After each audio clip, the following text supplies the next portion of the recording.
Welcome. My name is Felisa Tibbetts. I'm co-coordinator of the Peace and Human Rights Education concentration at Teachers College at Columbia University.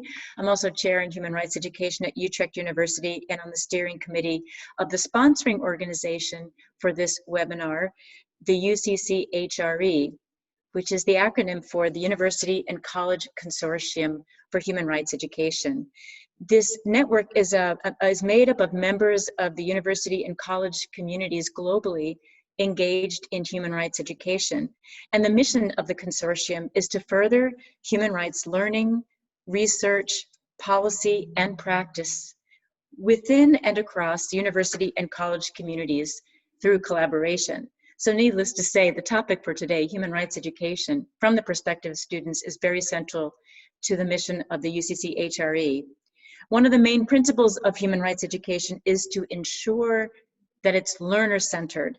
And this discussion today will focus on the experiences and perspectives of human rights university and college students. The students have been invited to discuss their experiences in the human rights classrooms that they participated in with respect to education about, through, and for human rights. So the way that it's going to work today, it's very simple. I'm going to invite the students to do a brief self-introduction, and then I'm going to ask them a few questions. We're going to go sort of round robin in their answering these questions. We're anticipating this will take about half an hour, leaving us plenty of time for open discussion or questions. And I do encourage those of you who are, as you're listening to the students present, if you do have some ideas or questions, to feel free to write in the chat box.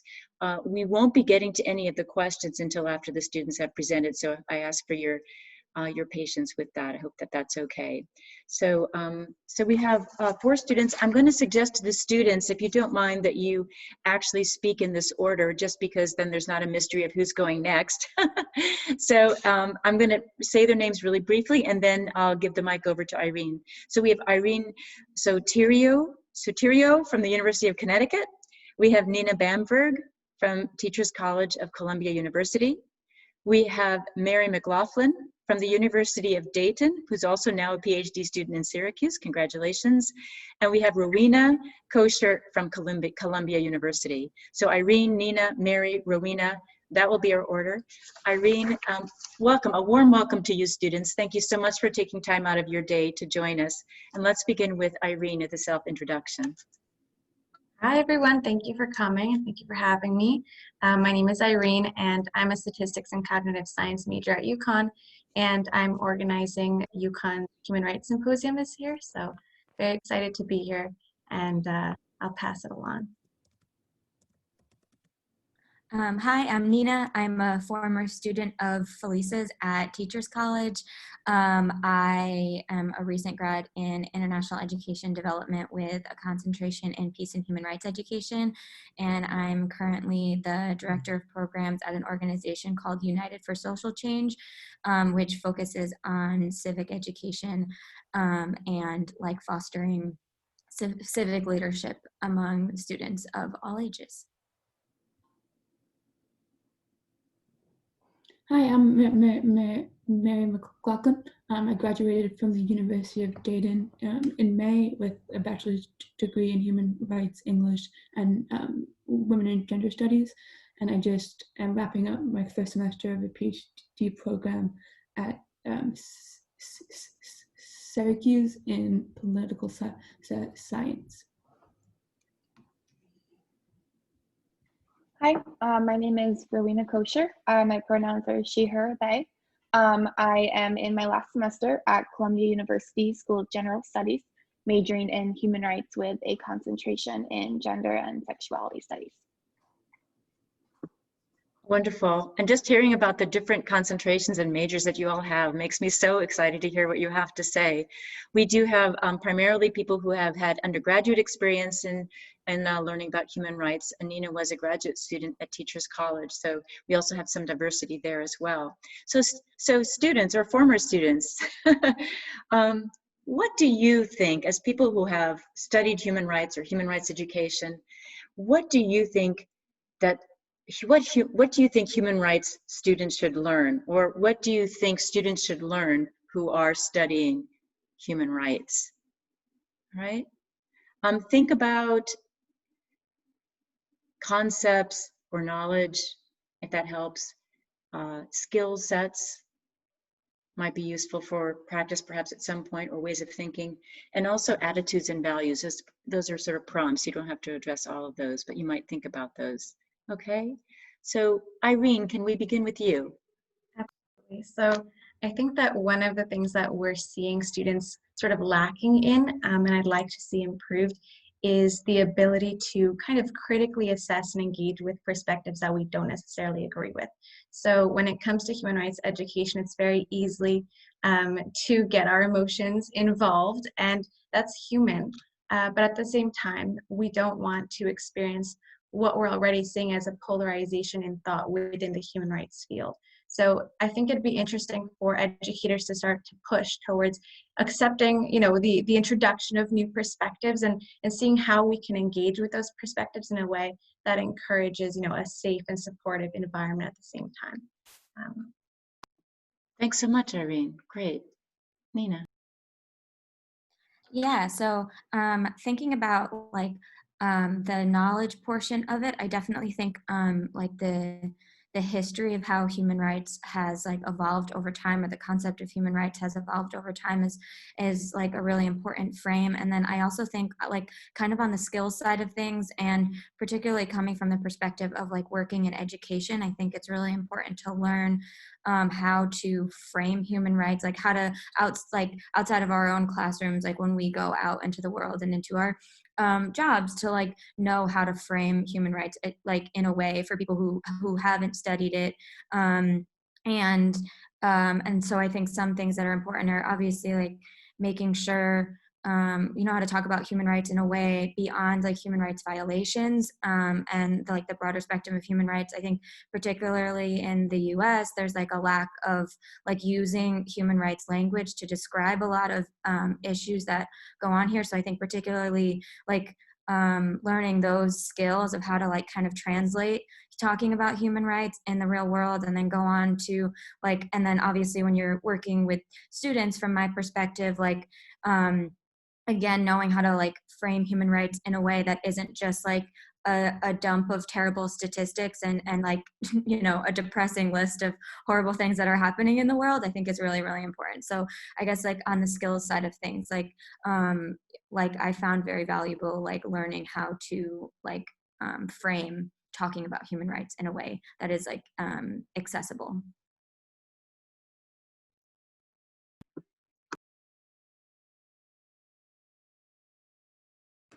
Yeah, my answer is very similar to Nina's in the sense I think the best type of human rights methodology is a balancing of criticism with hope.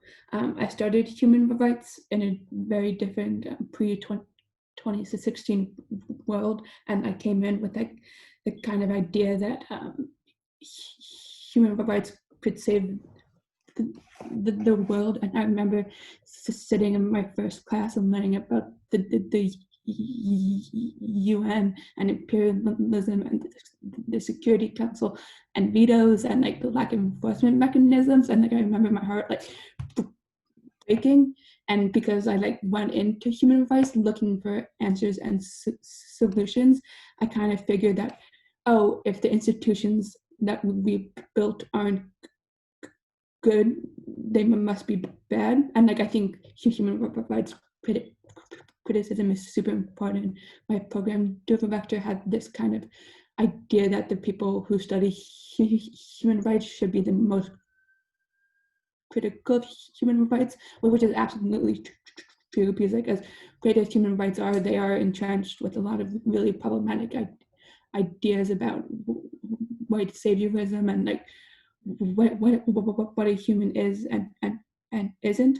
But I also think when we only have these critical perspectives, anger becomes our measure for humanity, which isn't productive at all.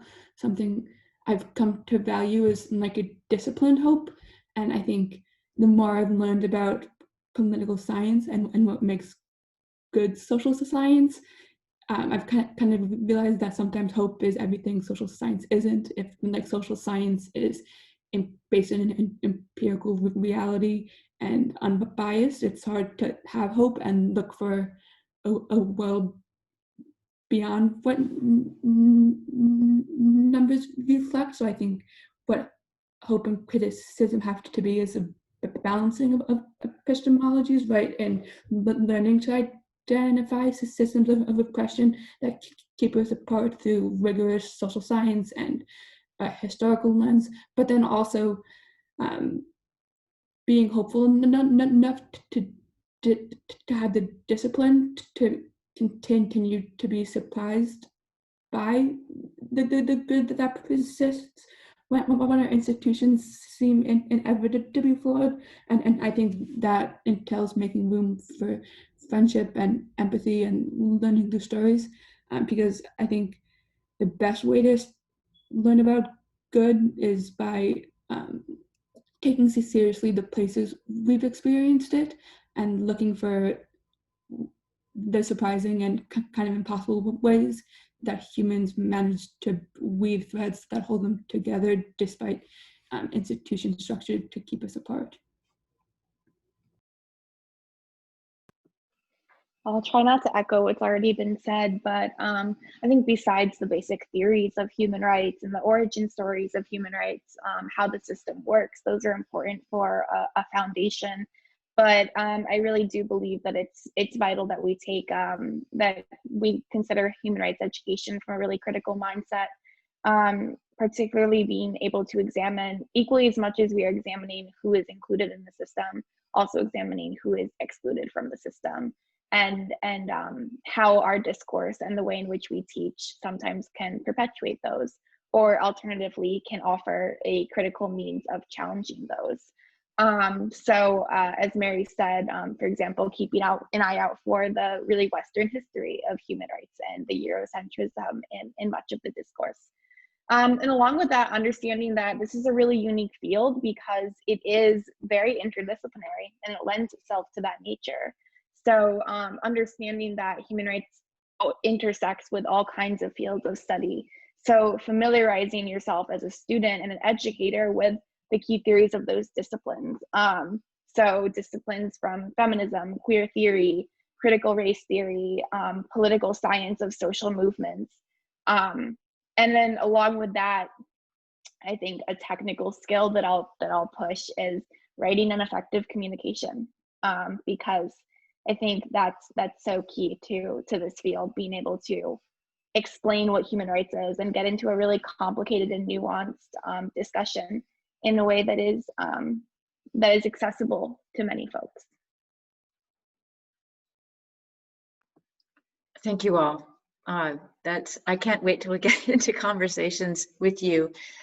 So wise you all seem to be, I think, in terms of your understanding not only of human rights, but how it might be taught. So I'm just processing some of what you've been saying and looking forward to the engagement with you. Let me ask you all another question. I think this is built very readily on what you've just been sharing in the webinar. So given what you've said about what you think human rights, what kind of human rights, talked collectively about sort of new perspectives, not only of course about the traditional concepts of human rights and the history of human rights, but how it can be translated into the real world, this notion of keeping the criticism inside of human rights learning around also human rights and its origins, but keeping the hope. And that's beautiful, so as Mary so eloquently elaborated for us. And then also thinking, I think, Rowena, it was really interesting when you mentioned about inclusion and exclusion, because that kind of gets a little bit to the next question, which is, how do you think students should learn human rights?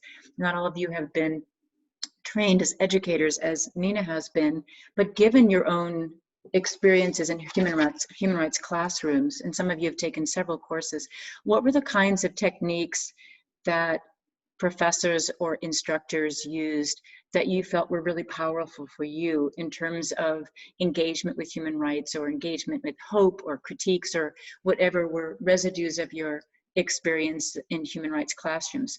What were some of the good experiences you had? And to be fair as well, what were feel free to share some examples of things that also did not work well for our edification. And if you don't mind, we'll go the same ordering, and that would begin with Irene. So I think that one thing that I found works very well, and it's not new news, but it's something that we'd like to see more often, is experiential learning. So whether it be going out into communities and genuinely engaging with the people that we are learning about, as opposed to having this academic, perspective that just looks at it from the isolation of our classroom. It really is more moving, and I think that it does engage students in a way that you otherwise cannot.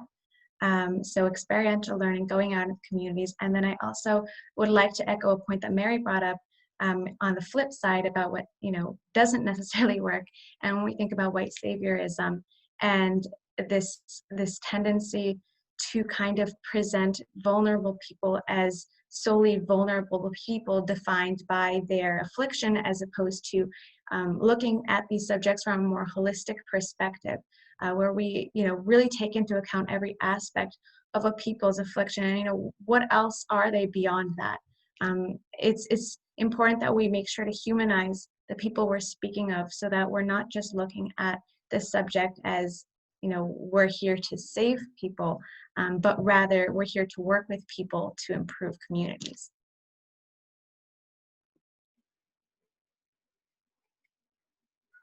Yeah, I would definitely echo that as well, like the importance of different perspectives, different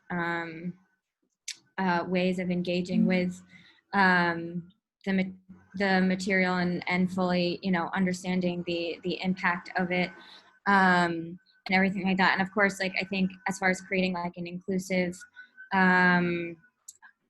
classroom environment for learning human rights, I think it's obviously very important to never exclude anything that the students are bringing to the classroom, like placing everyone's experience as like valuable and on the same level, and being very conscious of what every student in the room like brings to the table, I think is really important for discussions on human rights, because obviously everyone not only has different life experiences, but comes with like a different conception of what human rights means and how they've learned about it before or heard about it before.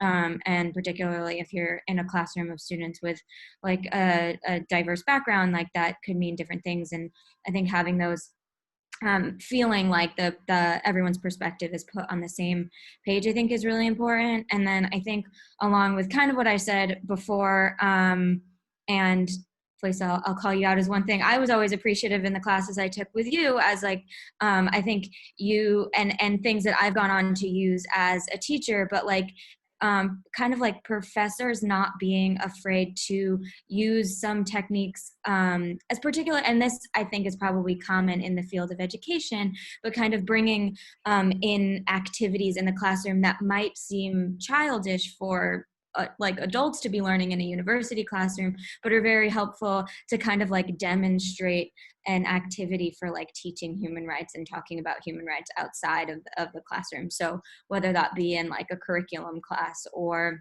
like a human rights basics class, and in that kind of way, I find it, I would say like, and maybe this will go to like advice for the next question, but like not being afraid to like, I don't know, like do like incorporate activities that might seem a little like, childish for the university level, but I think very helpful, particularly for students of education who are, in those classes, to then go on to like learn how to like communicate these issues and conversations to other people, and particularly young people.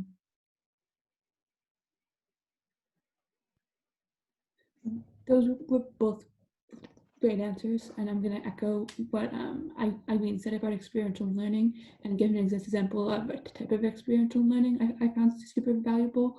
Halfway through my program, I did a experiential learning 3-semester long multimedia storytelling, where for the first semester we learned about an issue. So the issue we did was immigration.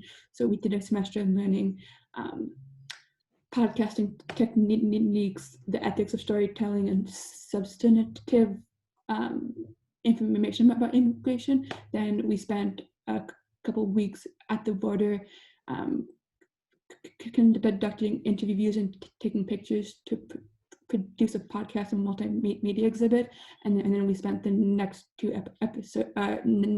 semesters producing the podcast and a website and an exhibit and like a magazine. And I think I was really scared going in, especially after spending a semester talking about privilege and white saviorism and like all of the things we've addressed about what can go wrong with human rights. And I think when you learn to look for power and privilege, you find it everywhere, and that's daunting. And like I didn't want to do experiential learning unless I could do it right. And I remember getting on a plane and realizing like I did not have a way to do it right, and I was like really disillusioned about human rights and my ability to like do good things. And I think that speaks to something about studying human rights in a classroom, is that when you learn to look for power, you find it everywhere, and it's really hard to be surprised by systems of oppression because they're like really good at being everywhere and touching everything. But what experiential learning, as much as it raises the stakes about what can go wrong by introducing relationships, I think it also makes it possible for things to go right, because like the world won't surprise us, but people in it absolutely do surprise us. And like I came from a position of thinking human rights had failed because human rights law doesn't work. There's still so much inequality, and like I was not expecting to be impressed by human rights at the border, because like America is bad at treating its citizens with human rights. So like the thoughts that human rights could be a framework that would provide justice for undocumented people seems super counterintuitive. But I met people from an organization called Border Network for Human Rights, and they had like they called it a Mary Kay model of human rights, where they like it was led almost entirely by women, and they were all peer educators, so they'd invite their friends over and do bilingual human rights education in English and Spanish, and they would like talk about international law about refugees and like what states could and could not do. And on one hand, like it seems crazy that this would work, because like there are so few people who are more disenfranchised from justice in institutions than undocumented women at the border who don't speak English and like have no access to political justice, right? But when human rights education was situated in friends telling friends like what they would do before the law and that they were protected, it had material impacts in changing how they interacted with border patrol agencies and institutions that had way more power than they did. And like I was shocked, and I think that speaks to the fact that like if institutions won't do the things that we want them to do, we need to look for people who are creative enough to find ways to make those things work for them. And then like experiential learning gave me the tools and resources to learn about the world in a way that would surprise me while keeping my criticism and skepticism as part of my lens for understanding the bigger picture. In terms of what I'd like to be learning from human rights, I think one of the things, the biggest takeaways that I've had during my time is I've always appreciated human rights interpreted from a broad framework and a broad interpretation of it. There is obviously the very simple, basic human rights that are enshrined in our declarations. And at the same time, I really want to be able to expand those definitions and to look at human rights from a much broader perspective. To bring in an example, or two examples, for example, I've really, over the past few years, become super interested in the intersections between visual culture and human rights. And as Mary was saying, the role of multimedia, I think, is something that is really, really interesting and ought to be explored a lot more in this field, especially when it comes to accessibility for people who are not part of academia, in order to get human rights and the dialogue of human rights out there in the general mainstream discourse. Because as it stands, I think a lot of the human rights language is jargony and specific and requires a certain level of understanding that academia provides, but that's a separation, and as Mary was pointing out, it's a power imbalance right there. Another example is there was a class I took last spring on menstruation, gender, and human rights. On face value, menstruation doesn't necessarily seem like something one would immediately tie to human rights. However, there are so many deep connections there, and it actually ended up inspiring my final paper thesis that I'm working on right now. And so being able to take these other topics and look at, as I mentioned before, the interdisciplinary nature of the field and expand our definitions. And along with that, I think when I think about some of the experiences I've had that I've kind of questioned during my human rights education, some of them are folks who will maintain a rigidity in how they interpret and teach human rights.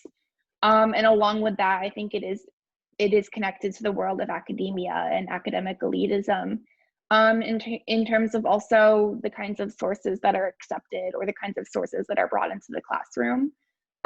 There's a tendency to validate and only respect sources that are from academia or a peer-reviewed article, but not necessarily valuing as highly the everyday experience or an oral history or a YouTube video or activist voices, voices who are coming from outside the mainstream, who are not published in a major journal, but have really important things to say.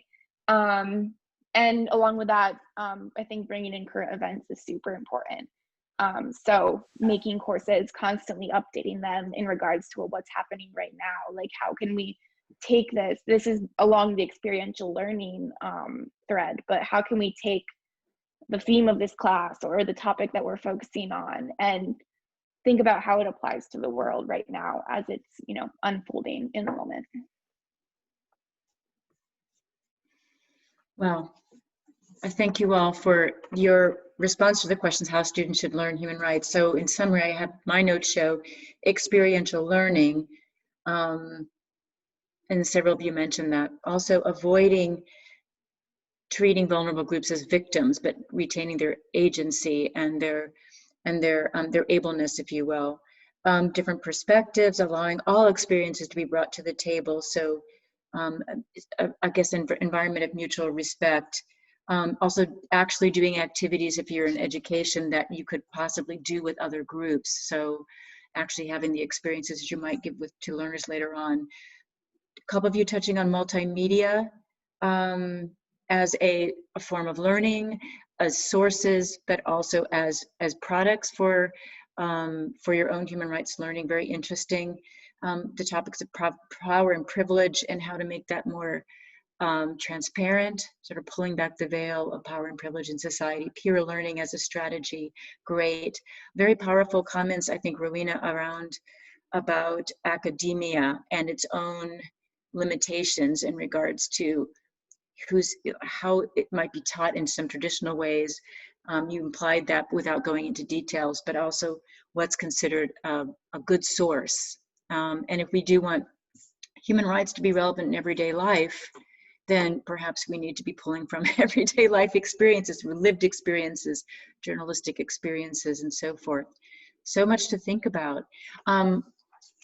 Thank you all. I want to open up the floor now for any of us to respond to these very powerful ideas, or to share your own experiences, either as a student or as an educator, in response to what you've heard here. We'll do that I think we'll be able to do that for about 20 minutes, and then I'll ask the students to make some final comments. So please feel free to take the microphone if you'd like to. I think we have one comment from Shauna, who mentioned that she really liked the idea of disciplined hope. That was a great phrase. Thanks for that, Mary. But anyone, please feel free to take the mic.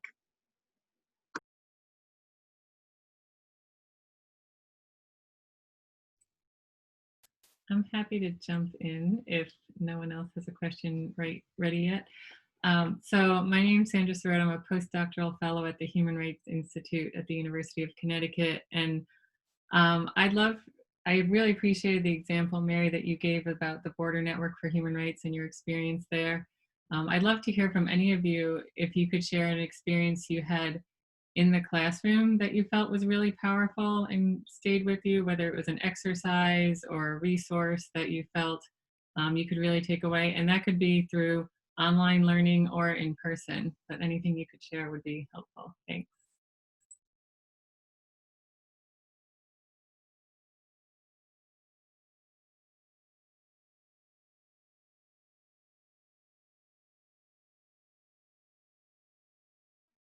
I mean, I can go. I think that the most powerful is probably not a really new technique or a new skill, but some of my most powerful experiences in the classroom have been in seminar style classes that are very really deep and intense free roaming discussions. I think sometimes we'll show up to a class and there might be a general topic, and sometimes our discussions get super so involved and they might veer off the topic, but they're also really productive.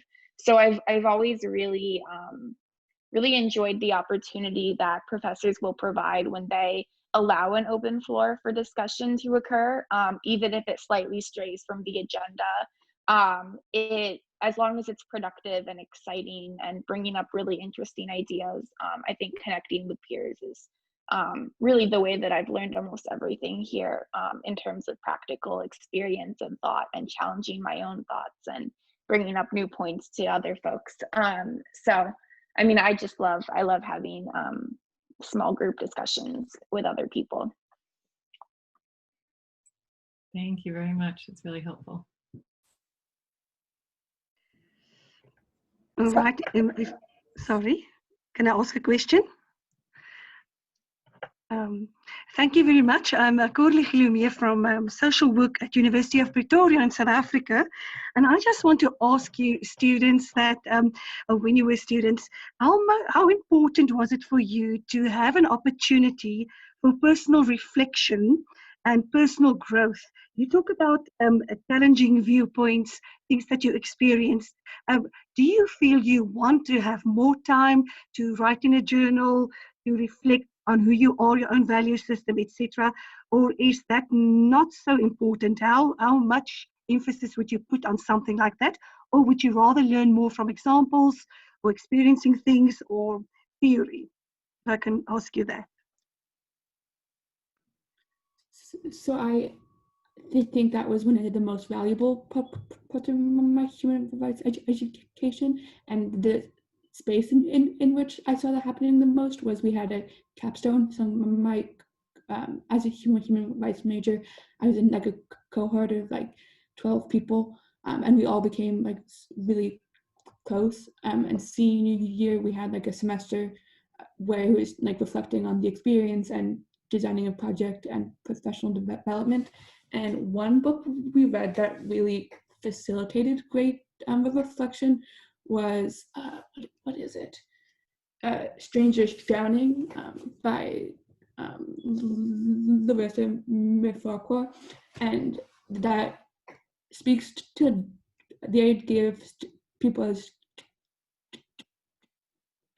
do-gooders, and I know it resonated well with me and the other people in my cohort, because I think like going into the program, like human rights students tend to be a very specific brand of do-gooders, and like the longer you're in it, the more complicated our ideas about how to do good, how to like interact with others, like what a solution to problems would even look like what our roles might be in the pain and suffering of others. Like those all become really complicated and what things. And like I think with that, it's really easy to get this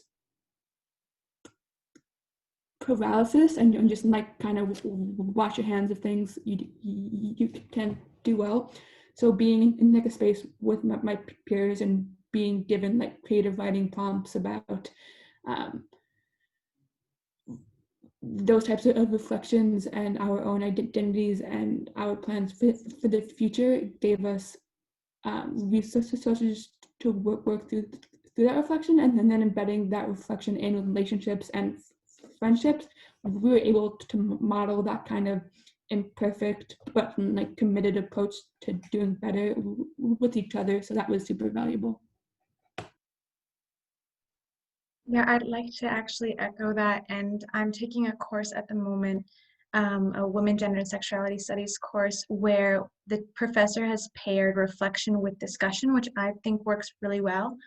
So we'll do reflection on our own, and then when we go to our course, we have breakout sessions, which works well virtually because it is more empowering, I think, especially for less extroverted students, to be able to have those discussions among 2 or 3 students as opposed to an entire class. And I personally like being able to take that time on my own and reflect, but then share ideas and hear other people's reflections and gain from that as well. Yeah, I'll echo that as well. I think both during undergrad and grad school, some of the courses that I most appreciated were the ones that were a little more about deep diving into like your own way of thinking and questioning how you arrived at your like own beliefs, thoughts. One class I took with Professor Tibbetts here, I was like our final paper was like a complete like deep dive into kind of like how we arrived at who we now are. And I think I found that to be something similar that I felt like I got during undergrad when I took like philosophy and theology classes, which were kind of like like more centered around like questioning your own way of thinking and how you arrive at certain thoughts. So I definitely think like as far as yeah, help like for thinking about like the purpose of part of the purpose of education being like you know, forming you into the person you're going to become. I think those exercises and those types of classes are super important.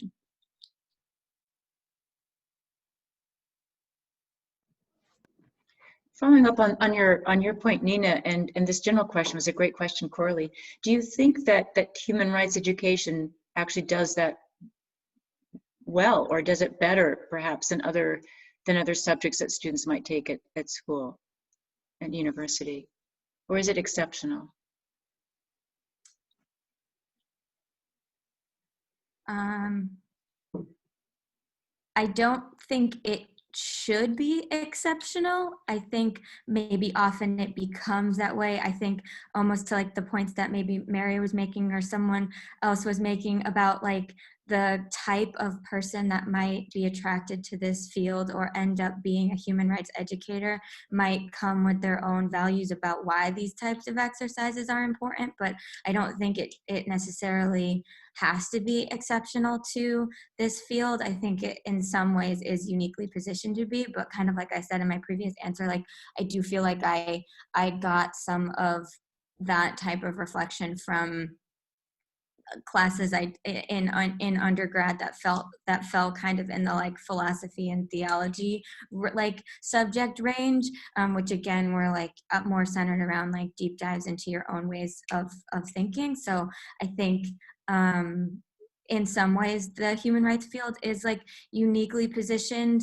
to offer that, but I think it also might become that because of who ends up being human rights educators. So I think it might be a little interconnected.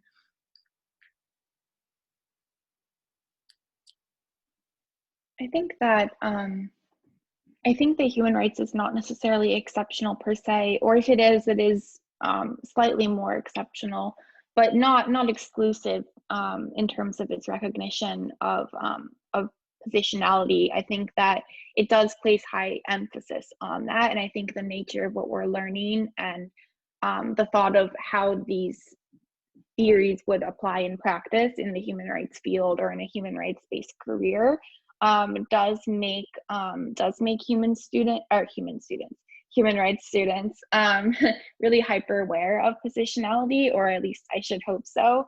But I do see that extending in other fields as well. I think the field of gender and sexuality studies is extremely aware of positionality, or at least the extent to which I've engaged in it. And so I think this is something that definitely could extend into other fields as well. I think it only serves to benefit us as it extends out. But maintaining that awareness of who one is in relation to one's research, I think, is really important. And I'm glad that human rights brings that in. I'm curious if any of you who are in these, have these incredible majors in these fields, I'm curious if any of you can trace back your first exposure. For those of us working with younger students, did any of you have pre-college exposure to human rights? And if you did, was it compelling and why? So yeah, I went to high school in New York City, and I was in like a service learning program, and we went to the UN for like a girls' day of education, and like that was wild, and like it definitely made me an idealist, and was like a very specific view of the UN, but I think it was meaningful because like I was a girl who super valued my education, and there was this like institution by my home that like connected me to a world of girls who were like me and unlike me, and all were looking for education in the same way. So I think early introductions to human rights with that forefront solidarity rather than like abstract charity and like how to save Africa is super helpful. Like I think being raised Catholic and Catholic guilt was what got me into service, but then human rights like transformed what that looked like and what my role in that was. So that was like an important distinction and game changer for me. Yeah, for myself, my exposure was personal, but not in the classroom, which I think was a distinction within my own academic framework. So my family became refugees. My family's from Cyprus, and they became refugees during an invasion in 1974. And so I grew up kind of seeing that, and the country still divided. So exposure to that got me into human rights, but I did not have any exposure within a classroom setting up until university. And for myself, that influenced my decisions for my majors. I think that if I had had exposure at an earlier point, I may have been a human rights major. And so I do wish that there was more exposure at an earlier stage. I think it makes a big difference.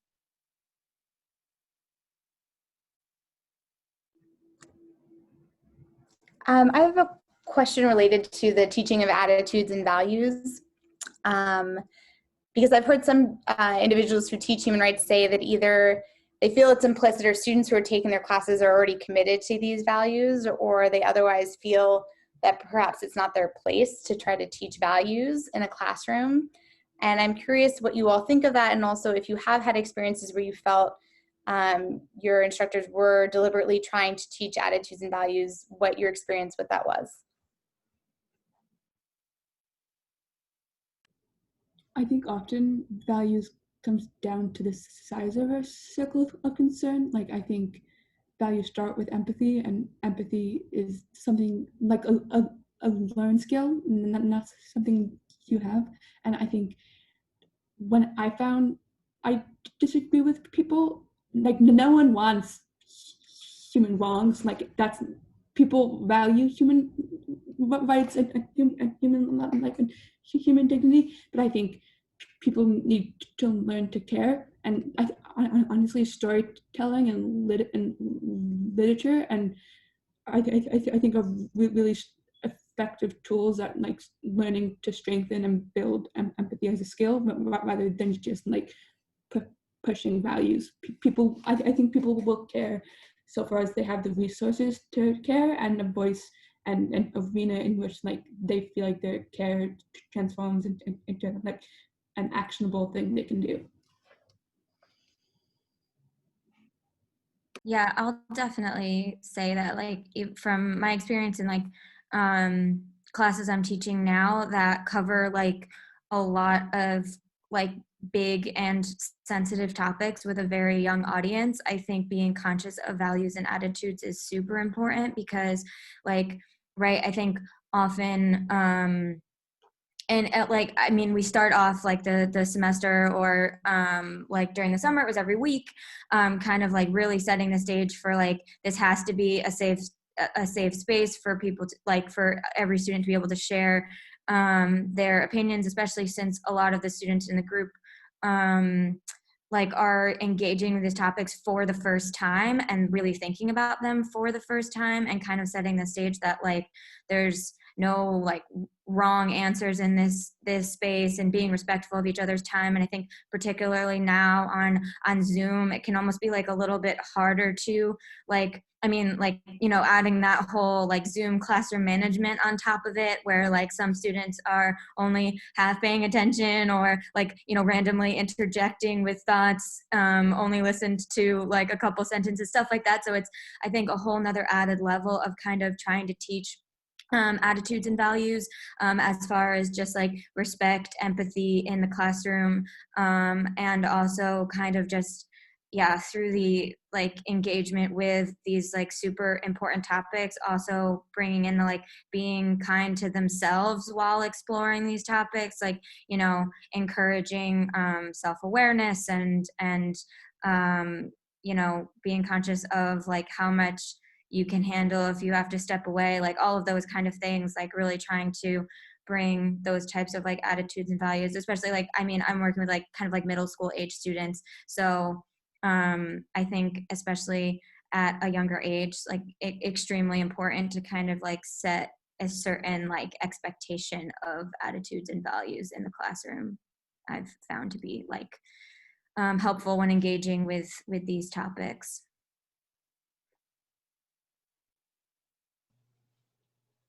May I ask a question? Thank you. Hi, I'm Christy Rodelius Palmer, and I'm here on the homeland of the Dakota, and I'm a doctoral student actually at the University of Minnesota, and looking at some of this human rights education experience. And I'm wondering around kind of a sense of responsibility. I mean, we talk a lot about rights, but how responsibilities connect up. And I think some of you have mentioned it within the storytelling. And I'm wondering if you've had experiences around thinking about the land that you're on, linked to kind of this human rights education notion and the more holistic connectedness of both the human and the natural world, and through kind of indigenous narratives, storytellings, kind of hope, healing.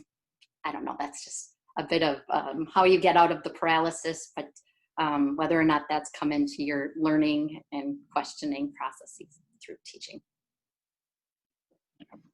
I can say that I was really grateful and really grateful for Columbia, that they have an incredible professor who works with Indigenous Studies at Columbia, and I've been able to work really closely with her both in the classroom and outside of the classroom, Elsa Stamatopoulou, and taking her class on, I think at the time I took it, it was called cultural rights or Indigenous peoples movements, cultural rights, something along those lines.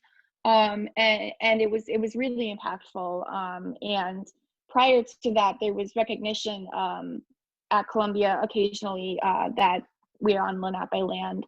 But Elsa really gave the background behind that and introduced a lot of Indigenous ways of thinking and learning, including guest speakers and multimedia documentary things that we could watch that were really impactful. And I've spent time since then.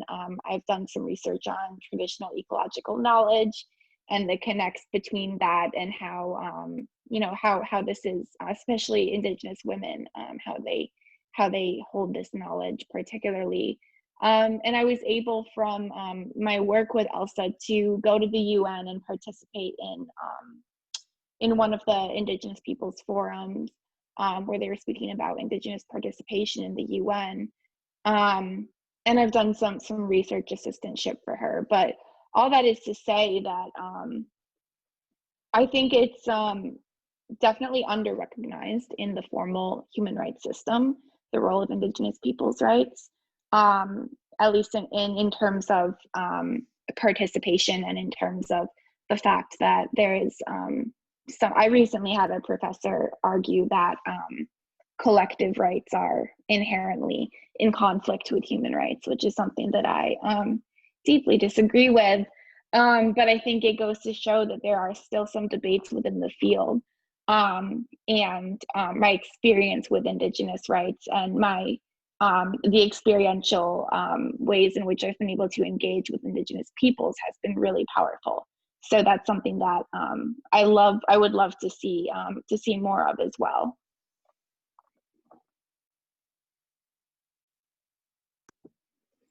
I don't see any other comments from the students at this point. We have one more question from Michael.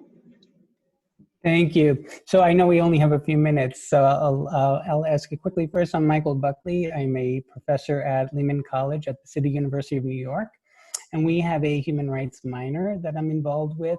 And so I'd be really curious to know from the students what experiences outside of the classroom, but still within the university, were really helpful for their human rights education. Maybe it was a human rights club, maybe it was an exchange program, maybe it was a speaker series. Was there anything that connected you with other students interested in human rights outside the classroom, but still within the university setting? We did something called the Facing Project. It's a national program, but what it does is it connects students to, so there'll be a theme. Our theme was food insecurity. So it connects students to community partners, and then they work together on telling a story. And that was a really basic way to get introduced to human rights, first by grounding it in home rather than like a far away, bad, distant, backwards place, but also in giving practical skills about interviewing and like relationships and how and like where to learn from other people. So getting connected to that, that definitely informed the way I think about human rights and like what it means to step away from the problematic narrative of being a voice for the voiceless, and instead like learning how to be an ear. So that was super valuable.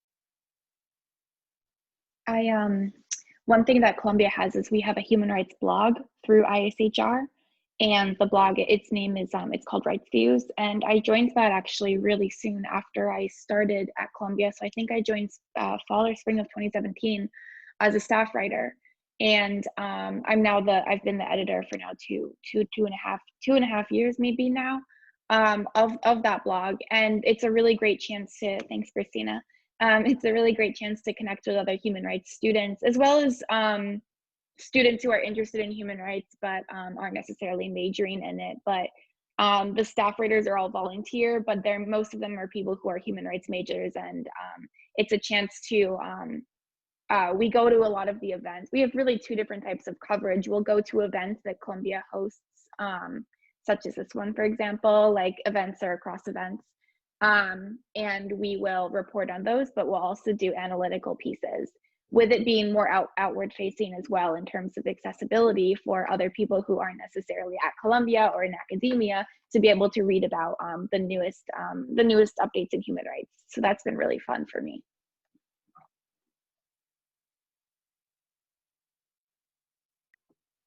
Great. If there are no more comments from students on this particular question, we have just 2 minutes left. But I would love to give the students, and thank you so much. Let's all, first of all, express our appreciation to the students. It's been really wonderful to hear your perspectives. You're so articulate. You're the reason why those of us who are instructors do this work. Thank you so much.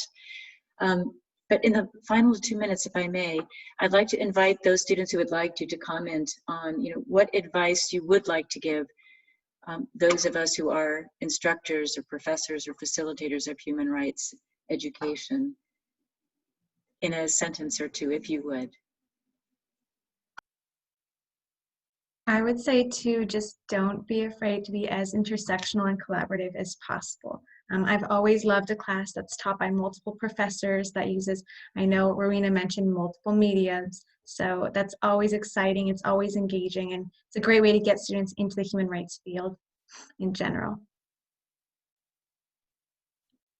Yeah, I would say almost to like piggyback off of that, but also like Rowena brought up earlier about like the intersectional nature, or not, sorry, like the interdisciplinary nature of human rights subjects. So I would say like my advice would be to bring human rights into classes and subjects that don't just have human rights in the course title, right? It's like I think that was one thing that I wish there was more of, because I think there's space for this language and space for these topics well beyond, I think, where they're often funneled into.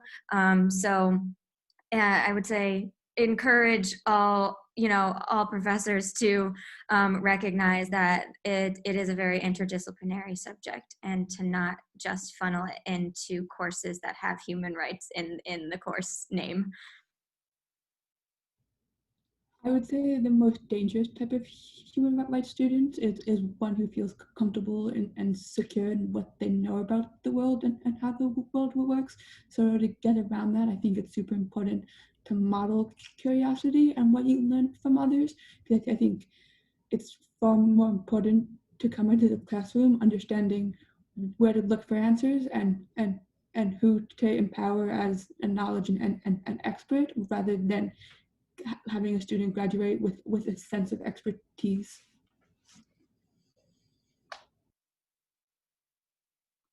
I think on the note of the present moment, like actively and regularly reevaluating programming and courses to fit within the present moment. So adding new courses or finding some that maybe aren't as relevant now or could be updated. Allowing freedom for students to engage in research of their own interest, and in conjunction with that, starting to introduce and teach methodological techniques in classes, rather than assuming that students have those skills as a baseline. I think often the assumption is that students do, but all the professors assume that, and then you're left without the methodological baseline. When it comes to writing, which I mentioned was a super important skill in the beginning for the first question, practicing anti-racist pedagogies with writing and with grading writing, I think is really important. Avoiding the tendency to value standard written English over other equally valid forms of Englishes, I think is super important. And that's something I'm personally engaged in. I work at the Writing Center at Columbia, and I find that to be super important for accessibility in the classroom. So I'll just plug that as my own personal agenda. Fantastic. Thank you, Rowena. Well, it's been wonderful to be with all of you today. Again, students, thank you so much for your insights. I know I'm taking a lot away from this. I mean, much more than I even expected. So many thanks to you. And for all of us that are here, let's carry on with our human rights learning, because we all are learning indeed, as Rowena said, and as Mary pointed out, it's an ongoing experience for all of us as educators, as learners, as students of the world.